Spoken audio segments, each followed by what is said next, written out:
Time now for sports on 104.7 The Cave. Here's Ned Reynolds. Mike, the intern, Ned Reynolds, back in the studio, halfway point of the week, and the drama in the golf world continues. It's now Tiger's turn to give his 2 cents on the LIV Tour, and what exactly did he say? And it was more than 2 cents. It was like about $200 worth. He went after this. I was a little surprised. Now keep in mind, I'm a reporter. I'm neutral, not even into this. Don't really have an identification with it. But what he said was right on. He went after the individuals, and it's just a handful, who have gone over to that LIV Tour, and he said, hey, you're turning your back on the people who got you started in this game. And it's not like you're poverty-stricken. You have turned your back simply for the money. Is that the right thing to do? He went after them, and then he went after the golf tour itself, the LIV Tour, and said, what is the purpose in playing? Everybody gets paid. So what is your motivation? Why should you even bother go out and practice or even give your best effort? Why? You're going to get paid. Is that the kind of competition you want? That isn't competition. That's an exhibition, which is exactly what the Commissioner Monahan said. It kind of echoed his whole viewpoint. But coming from Tiger Woods, who is the biggest voice in all of golf and has been now for 25, 30 years, I thought that was very impacting. And whether or not it has any effect on some of the others who've decided to, hey, I got a chance to get some money here. Whether or not that has an effect, I don't know. But he was rather adamant yesterday in his comments. Now, they're getting ready, of course, for the British Open. But over and above all that, I found them to be very striking comments. Yeah, but I mean, it's easy for him to say that because he's worth more money than you and I will ever see in 1,000 lifetimes. However, it is, though, it's very, very telling of who Tiger Woods is as far as what's more important to him, the money or the competition. Keep this in mind. I don't think this made any difference, but keep this in mind. When the LIV Tour went after Woods, they offered him more money to join that tour than he has ever made in his career. Now, we're talking almost $1 billion. Well, but still, Saudi Arabian government can afford that sort of thing. But again, to him, money's great and all that stuff, but to him, it's obviously about the competition. You see what he's done after the wreck, trying to come back and all that stuff. He didn't need to do that at all. But, Mike, that's the whole purpose. Yeah, absolutely. That's why you're in athletics. Yeah, absolutely. It's that driving force that some of those guys are just insane about. All right, so let's switch gears here. Time difference. We've kind of discussed how this is going to work at midnight till 3 in the morning. If you are a night owl, you get to watch the British Open. In many respects you do, and by the time we're on the air tomorrow morning, there should be a rather substantial leaderboard. Not everybody. Some will still be waiting to tee off. But case in point, Phil Mickelson, for instance. And this is Central Time we're talking about now. He tees off at 1:30 a.m., and that's on the Peacock Network. That Peacock has it until 3 o'clock, and then USA Network takes over until the next day. John Daly, Bryson DeChambeau, 1:56 a.m. That's right before 2 a.m., folks. 2 a.m.? Moi? Getting up to watch some golf? I don't think so, thank you. Rory McIlroy shortly before 4 a.m. Here's a guy I am interested in seeing, Will Zalatoris. He's not a big name. He is a tremendously good golfer. He will tee off at 4:20 a.m. Will Zalatoris was here 2 years ago at Highland Springs playing on the minor league tour, and now he has morphed into a tremendous golfer. Number 1 golfer in the world, Scottie Scheffler. He tees off shortly before 7:30 a.m. And Tiger Woods. Tiger Woods is reserved right up until the key TV time. He'll tee off shortly before 9 a.m. tomorrow morning. So everybody will get a chance to see these. Well, at least the later ones. I'd guarantee you and I aren't getting up at 2 to watch that. That's for sure. I'll let you figure out what happened and let me know the next day. So 3 years ago tonight, crazy play in baseball. Batter steals first base.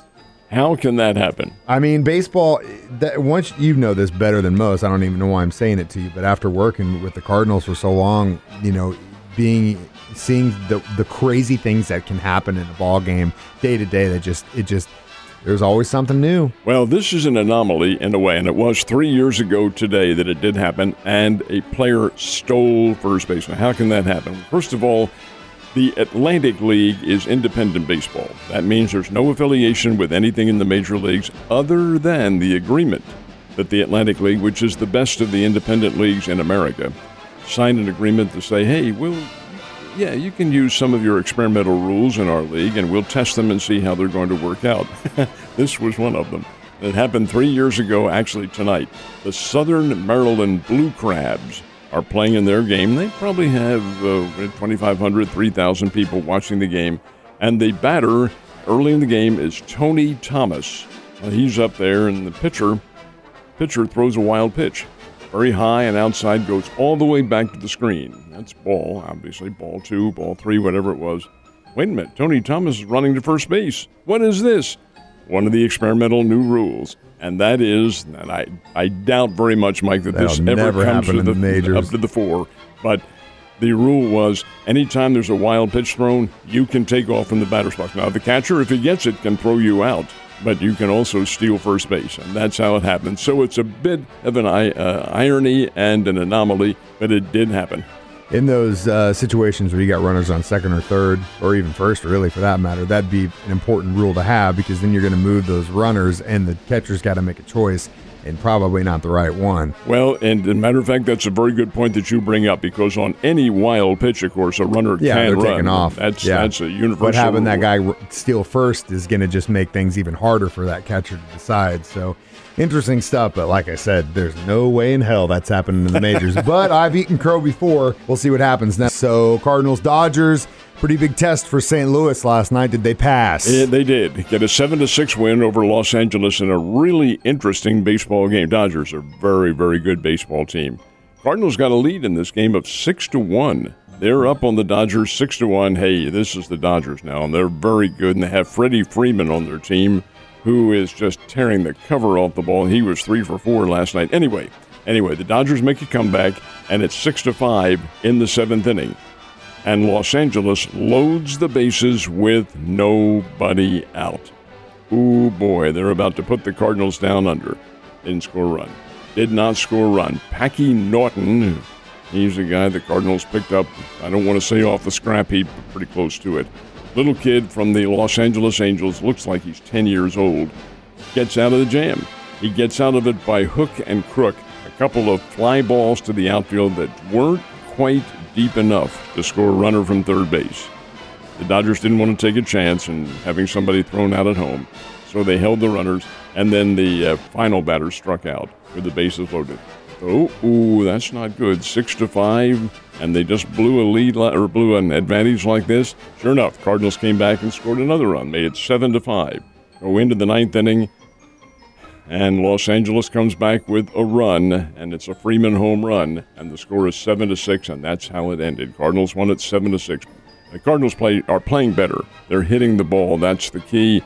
But, hey, Los Angeles is a really good, solid baseball team, and that's the rhythm of baseball. You're not going to win everything in sight. No, you're right, but you also don't get lucky every time. And no. You definitely need to make sure you win every single time, and Lady Luck isn't always there to watch. All right, how about the Royals and Cardinals? They have Lady Luck watching them? The Kansas City Royals did not. Detroit Tigers, the Royals had a lead, and Tigers came back and beat them by a score of 7-5, and these are two teams that aren't going anywhere. I think the one of the factors behind these two teams is, do they have anybody who the other teams want? Because this is a showcase now prior to the trading deadline.